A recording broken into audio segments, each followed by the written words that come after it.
Eh bien salut tout le monde, c'est BC58, on se retrouve aujourd'hui pour une nouvelle vidéo pour les anecdotes en vrac épisode 2. Et bah c'est parti, qu'est-ce qu'on attend, allez go.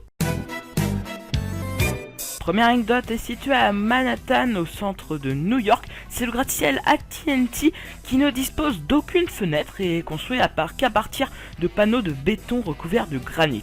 Il a été construit de cette manière afin de supporter une explosion nucléaire et il est autosuffisant en énergie pendant 2 semaines en cas de guerre. Il abrite les équipements de télécommunication de l'opérateur AT&T.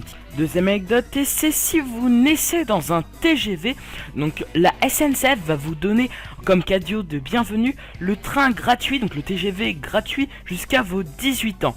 Et évidemment, en cas de naissance dans un RER, c'est un abonnement Navigo gratuit qui sera offert jusqu'à vos 18 ans également. Troisième anecdote, c'est dans tous les parcs d'attractions Disneyland au monde où vous trouverez dans la rue principale un véritable barbier qui dispose d'un salon tout équipé et qui exerce donc son métier au milieu des boutiques et des restaurants. Donc cette excentricité aurait une origine bien précise, donc c'est Walt Disney qui a voulu faire un hommage à son père qui était lui évidemment barbier.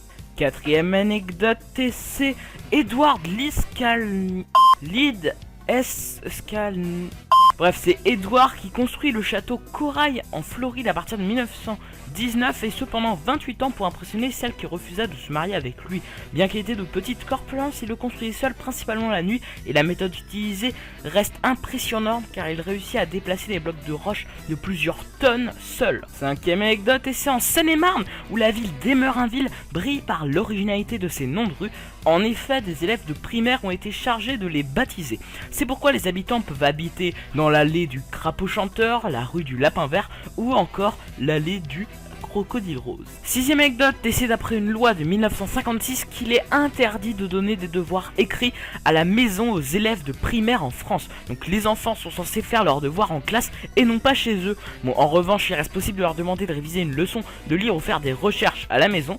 Mais dans la pratique, cette circulaire qui interdit de donner des devoirs écrits à la maison aux élèves, elle est très peu appliquée. Septième anecdote, c'est le Republic XF84H qui était un prototype de chasseur bombardier qui avait un énorme défaut, donc son système de propulsion, un turbopropulseur était extrêmement bruyant, donc si bruyant qu'il créait des malaises aux pilotes d'avion situés à proximité et au personnel de piste qui pouvaient vomir ou même perdre connaissance.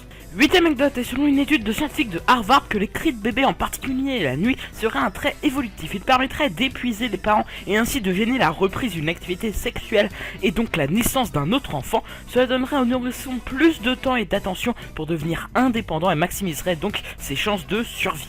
Neuvième anecdote, et c'est Clive Wearing qui souffre du pire cas d'amnésie connu, donc depuis 1985 à la suite d'une rare infection virale qui a endommagé son cerveau, il n'est plus en mesure de retenir quoi que ce soit après 30 secondes. Il a constamment l'impression qu'il vient de se réveiller et ne reconnaît que sa femme. Ancien musicien et chef d'orchestre, il sait encore jouer des morceaux qu'il avait appris avant sa maladie, mais malheureusement une fois le morceau joué, il le rejoue sans cesse car il oublie qu'il vient de le terminer. Dixième anecdote, et c'est bien que le palais de l'Élysée dispose d'un abri anti-almique.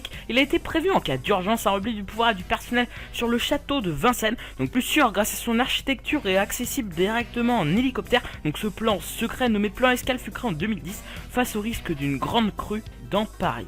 Onzième et dernière anecdote, c'est UVB76 ou MDZHB depuis 2010, c'est le nom d'une radio en Russie qui se situerait dans la région de Povarovo et qui émet depuis 1982 un bourdonnement qu'elle répète en moyenne 27 fois par minute pendant 24 heures. Donc le signal sonore en a été interrompu qu'à de rares occasions pour laisser place à un petit message vocal.